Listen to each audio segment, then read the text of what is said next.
Assalamualaikum warahmatullahi wabarakatuh. Perkenalkan, kami mahasiswa Universitas Maritim Semarang, Prodi D4 Manajemen Pelabuhan dan Logistik Maritim. Kami dari kelompok 6.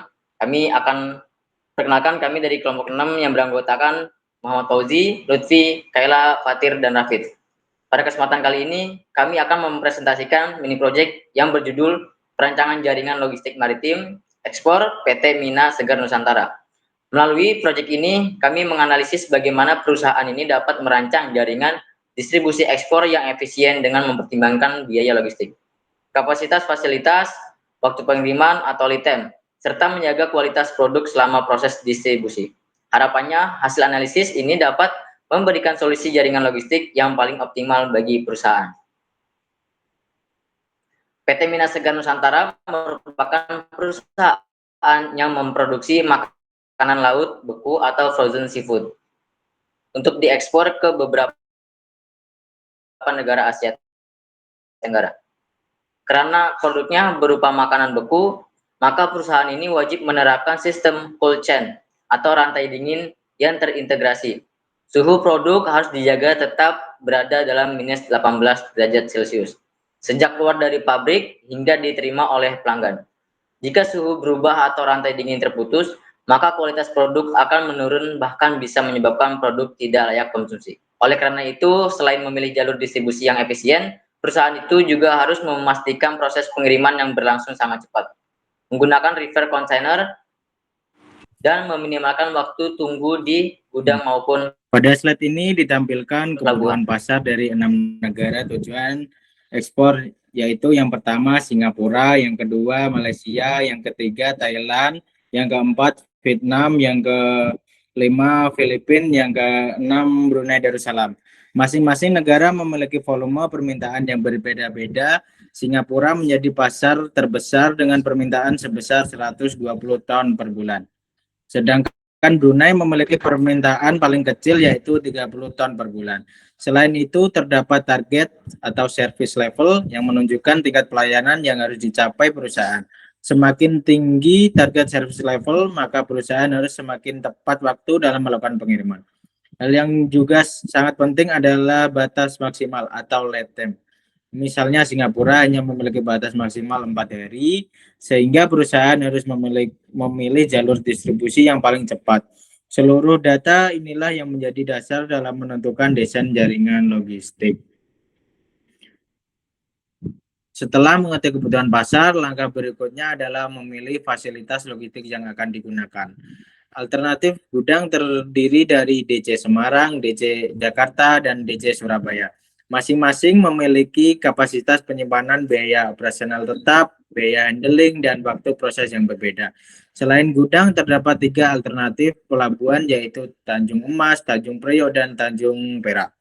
Dalam menentukan fasilitas terbaik, kami tidak hanya melihat biaya yang paling murah, tetapi juga mempertimbangkan kapasitas pelabuhan, kecepatan pelayanan, serta kemudahan akses menuju pasar ekspor. Selanjutnya dibacakan rekan saya. Baik, pada slide ini menunjukkan biaya transportasi darat pabrik menuju gudang maupun pelabuhan.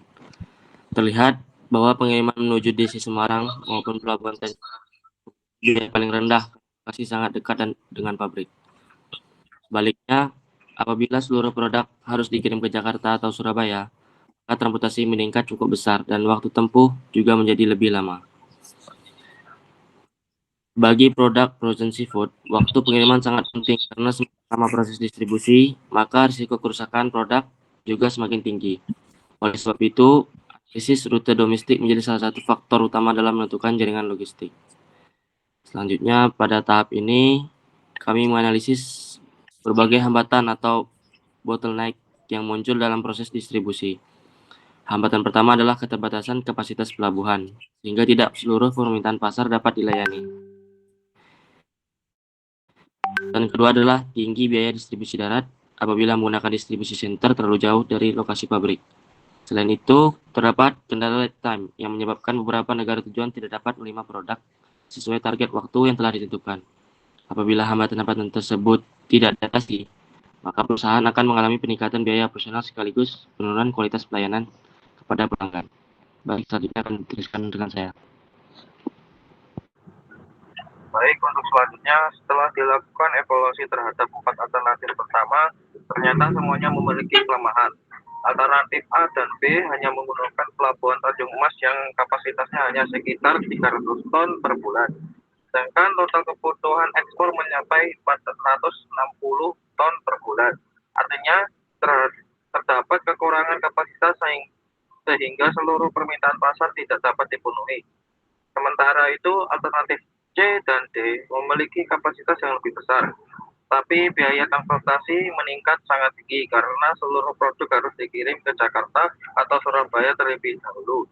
Selain itu, waktu pengiriman juga bertambah sehingga tidak memenuhi batas maksimal lead time, terutama untuk pasar Singapura yang sangat sensitif terhadap waktu.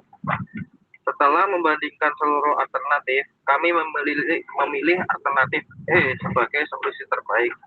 Alternatif ini menggunakan konsep hub and spoke multiport, yaitu memanfaatkan satu distribusi center di Semarang serta 2 pelabuhan utama yaitu Tanjung Emas dan Tanjung Priok.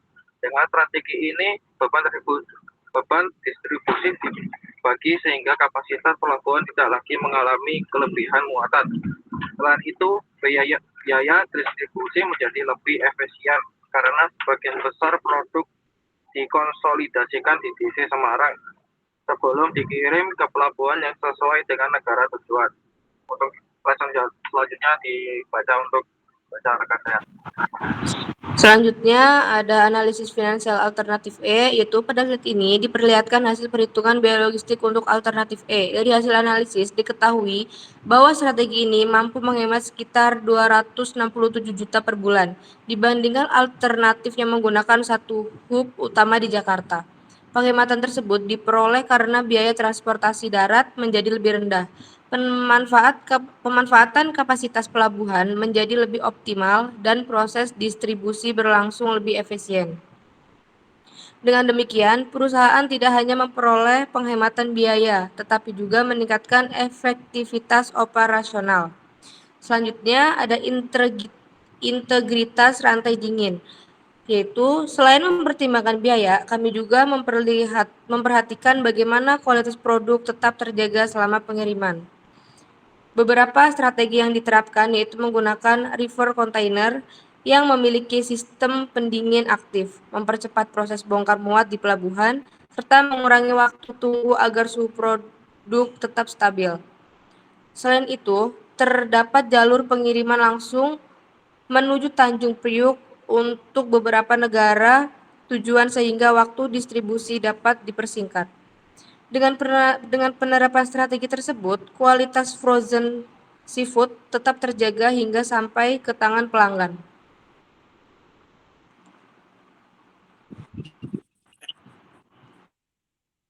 Yang selanjutnya ada matriks perbandingan alternatif. Slide ini merupakan ringkasan hasil evaluasi seluruh alternatif jaringan logistik. Kami membandingkan biaya total, kapasitas, kepatuhan terhadap aturan proyek, lead time, serta kelayakan masing-masing alternatif. Hasilnya menunjukkan bahwa alternatif E memperoleh nilai terbaik karena mampu memenuhi seluruh permintaan pasar, memiliki biaya yang lebih efisien, memenuhi ketentuan penggunaan minimal 2 pelabuhan dan 1 distributor center, serta memberikan performa distribusi yang paling optimal dibandingkan alternatif lain. Selanjutnya dibacakan oleh rekan saya. Sebagai kesimpulannya, berdasarkan seluruh analisis yang telah dilakukan, kami merekomendasikan penggunaan. Sebagai kesimpulannya, berdasarkan seluruh analisis yang telah dilakukan, kami merekomendasikan penggunaan alternatif E atau hub and spoke multiport sebagai